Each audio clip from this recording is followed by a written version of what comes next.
In all these years that we have been killing off our babies in the womb, we have seen increases that shock us in the levels of coarse violence and brutality and the utter disregard for human life that has now seeped more deeply into our population until we see it manifested in the youngest hearts and in the actions of people who are little more than babes themselves, murdering and killing for the sake of things that they desire and passions that they feel they cannot control. We don't understand yet that these are just the consequences of that deadness of conscience and heart which we have produced when we countenance and tolerate the taking of that life in the womb. It's a little bit, in some ways, like lessons we learn in other respects in life. You ever notice that when you have a cold, your taste buds don't pick up the delicate flavors? In fact, everything is kind of lifeless when you taste it. That's because very often that refined sensitivity, that ability to detect in the most delicate nuances is the source of the richness of our lives. I think that's true in a moral sense. I believe that's why our Savior said that if you're faithful in the little things, you'll be trusted in the great things. Because in fact, it is the little things that are the fabric of greatness. It's the little hopes that we do not dash. It's the little feelings that we care for. It's the little traces of fear that we counsel that ultimately teach the greatest courage. And I think it's also, in the end, an ability to disregard the claims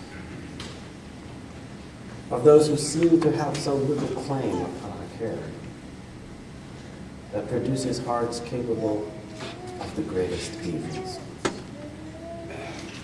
So if we withdraw our reverence and respect for the seed of life, then I believe in the end we set the stage for those evils, such as we have seen in the 20th century, that result in the greatest taking of life. I've been saying this to some of the reporters who ask about the fetal tissue issue because I can't help it. My little knowledge of the kinds of things that went on in places like Nazi Germany and all. We talk a lot about the death camps and the terrible things that were inflicted upon Jewish folks and opponents of fascism and other folks who died at the hands of the Nazis. And those great and terrible evils really impressed themselves on our minds. Do we realize that those great and terrible evils had their seed in the very same kind of instrumental logic that we are now being asked to accept? People who said that it's okay to practice euthanasia on the disabled, that it's okay to practice experiments on those who really aren't fully human in some sense. Because of all the things we'll get out of it, all the lives we'll be able to save as a result. Sad to say, my friends, that was the logic of Mengele and those people when they were doing those awful experiments on various things that they thought were going to save the lives of German soldiers. One little problem there, of course. It means that they thought some lives were worth more than others. But that's where we are, isn't it? We think some lives are worth more than others. Today, it's a statement that, well, the life of the mother and the choice of the mother and the convenience of the mother and the career of the mother and the feelings of the mother and the situation of the mother, that is what's important. We don't have to pay attention to that child in the womb. That's what we're telling ourselves. But,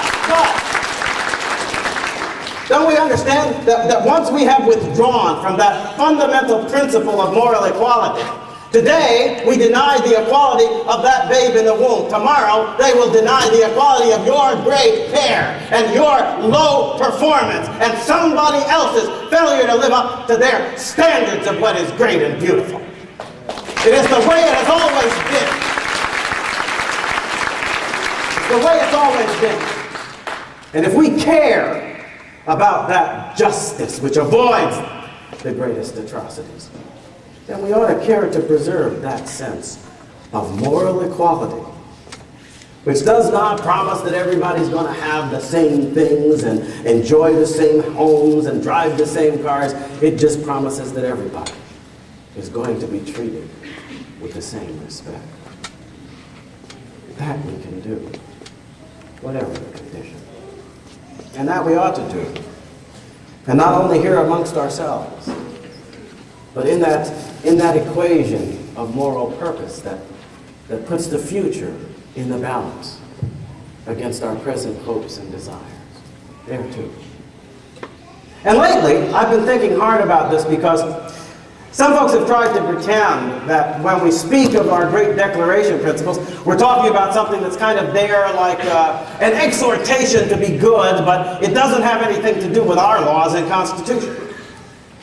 It's just a statement of abstract principles, and if we like them, fine. If we don't, they don't matter, because they're not part of our law and Constitution. That's what they got to tell us.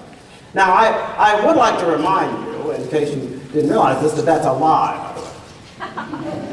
The Declaration is part of our law. It was made part of our law by our first Congress, I believe, and they declared it to be part of the organic law of the United States, and therefore to be taken into account when we are making judgments about the meaning and implications of all our other laws. That makes perfect sense. But there's also more to it than that, because how we think through the obligation that we have to our future is also right there in the Constitution. But as we have done with so many things, we conveniently forget those parts of that great document we don't want to apply anymore, don't we? I mean, I certainly know this to be true of the Second Amendment. Nobody wants to talk about that one anymore, except me. But it's also true of other things. Because the great preamble to the Constitution, parts of which have been used or abused by the courts down through our history to justify all kinds of things. When they're talking about implied powers and what the government can and cannot do, they will invoke the purposes that are stated in that preamble, making it clear that you must construe the terms of the Constitution in such a way that those purposes can be achieved. That makes sense, doesn't it? It does. Why would you declare them and then write an instrument in which you ignore their achievement? And therefore, you deal with legislation that has to do with the military, knowing that it is the purpose of the Constitution to provide for the common defense, right?